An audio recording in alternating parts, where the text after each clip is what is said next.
Bonjour tout le monde. Un exercice de la thermodynamique concernant les transformations cycliques. C'est un exercice de l'examen de rattrapage de l'année dernière. L'exercice, c'est un exercice, mais sous forme de quoi? De QCM. C'est un exercice sous forme de QCM.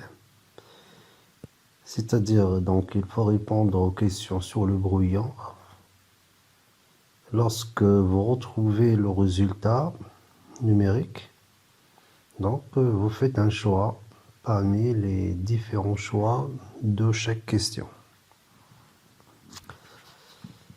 Donc vous avez le choix A, le choix B, C, D et le dernier choix, aucune réponse n'est correcte. Donc on va commencer à corriger cet exercice sous forme de QCM. Donc pour la première question, d'abord il s'agit d'une transformation cyclique. Vous avez toutes les données.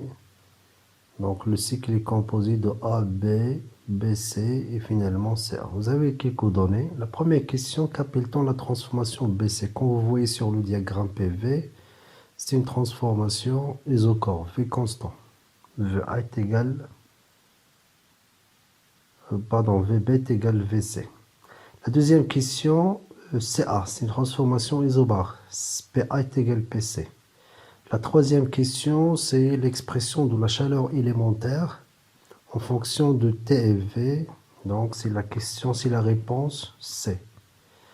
La question numéro 4, d'après donc la première loi de Joule, donc la variation de l'énergie interne est égale CV d de T, c'est-à-dire l'énergie interne ne dépend que de la température. La deuxième loi de Joule, la question numéro 5, d de H est égal Cp d de T, c'est-à-dire l'enthalpie ne dépend que de la température. C'est la deuxième loi de Joule. Et finalement, la question numéro 6, la relation de maillage Cp moins Cv est égale Nr pour un gaz parfait.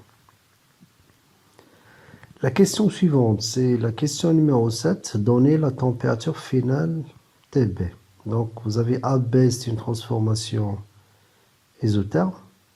C'est-à-dire TA est égal TB, TA est égal 298, donc TB est égal 298 Kelvin. La question numéro 8, la pression PCAC isobare, donc PC est égal PA est égal 5 atmosphères.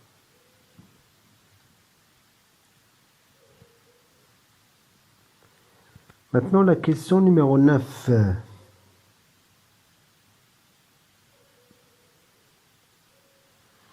Calcule la variation de l'énergie interne de gaz delta U à B, c'est-à-dire durant la transformation AB isotherme. AB isotherme est constante, TB est égal TA, c'est-à-dire delta T est égal 0.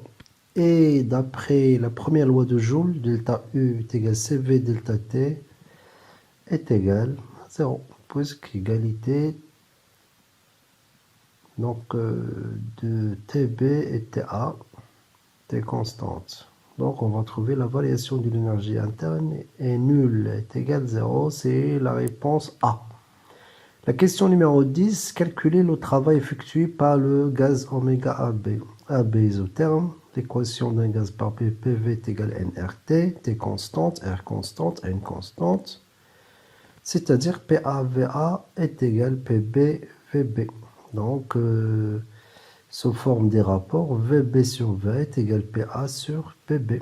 Et le oméga AB, le travail transformation isotherme, est également moins nRT ln VB sur VA. On va remplacer le rapport du volume par le rapport des pressions. Application numérique, on va trouver moins 3987,49 joules. D'après les choix donnés pour la question numéro 10, la réponse ça sera le choix B.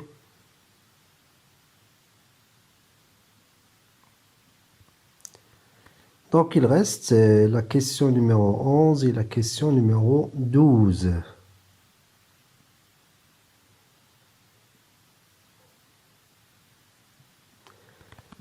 La question numéro 11, déduire la quantité de chaleur mise en jeu QAB. Delta UABCVTB moins T est égal à 0, d'après les questions précédentes.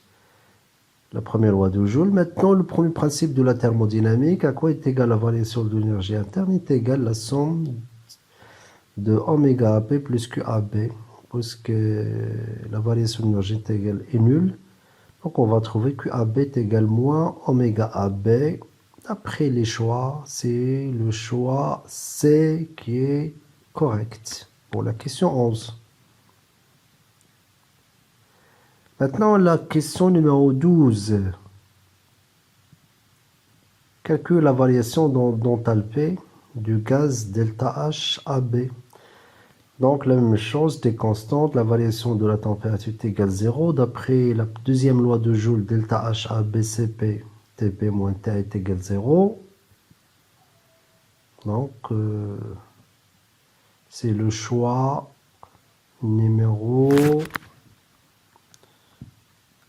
Donc, c'est le choix numéro D.